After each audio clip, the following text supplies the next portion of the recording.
Thank you, Chairman Ricketts. Thank you, Chairman Risch, and distinguished members of the committee. Thank you for the opportunity to appear before you today. Also, a special thank you to my home state senator, Senator Ashley Moody, for the gracious introduction. Thank you for all you do for Florida. I am grateful to be nominated by President Trump to serve as the alternate representative of the United States for Special Political Affairs at the United Nations. I am honored by the confidence and trust placed in me by President Trump and Secretary Rubio to represent the United States and to advance American interests at the UN. First and foremost, I would like to thank my family, as I would not be here without them. I want to thank my husband, Bryce, my almost 2-year-old son, Noel, my mom, Denise, and my sister, Kim, who are here with us today. I would also like to thank my dad, Mike, and the other members of my family who are unable to be here. I appreciate everyone's love and support throughout this process. Growing up in Florida, my interest in American government and politics started at a young age, from volunteering on local campaigns to attending Girl State. In 2015, I went to work for then-candidate President Trump on his historic campaign. In the first administration, I was honored to serve as a special assistant to the president and associate director of presidential personnel. The experiences of the past 10 years have taught me the importance of a foreign policy that benefits the American people. If confirmed, I look forward to implementing President Trump's America First foreign policy agenda at the United Nations. Almost 80 years ago, the United States helped to establish the United Nations to prevent future wars and promote international peace and security.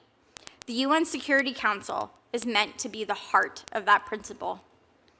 The United States has made many important policy achievements at the UN, such as the Trump administration's historic efforts to negotiate a resolution that calls for an end to the conflict in Ukraine.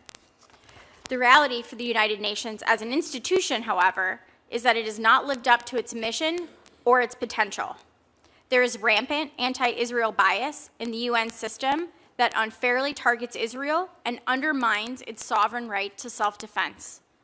Moreover, the Security Council often struggles to take decisive action on conflicts that need real-time responses. Evolving threats to international security do not respect national borders and demand action.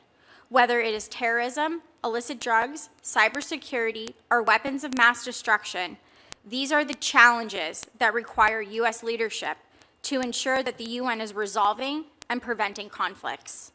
If confirmed, I will engage with our international partners and allies to drive long-term solutions and further national interests on these issues and more, including in areas like the Middle East and in countries like Haiti, Sudan, and the Ukraine. If confirmed, I will assess any proposal at the Security Council and General Assembly by the metric of whether it makes the United States safer, stronger, and more prosperous. Doing so will make the UN more efficient and effective. This includes pushing back on countries like China to ensure that they do not exploit international organizations and standards to advance the narrow interests of the Chinese Communist Party.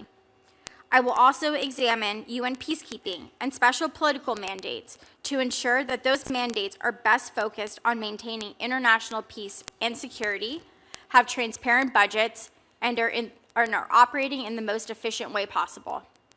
If confirmed, the core of my responsibility will be to push the UN to return to its original mandate to maintain international peace and security.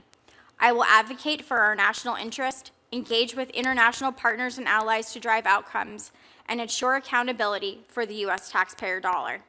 Through President Trump's agenda, we can once again have peace and prosperity. I would be honored to join the administration and work side by side with the dedicated staff at the U.S. mission to the United Nations in New York. We must demand more of the UN because we know it has the potential and the capacity to do better. Again, thank you for your time and the opportunity to come before you today. Thank you, Ms. Lucena, and thank you all for your opening remarks. We will now move into a round of 5-minute questions, as long as we have people here to ask those questions. I will begin. Dr. Sinha, Singapore is one of our more vital partners in the Indo-Pacific. On the security front, it supports rotational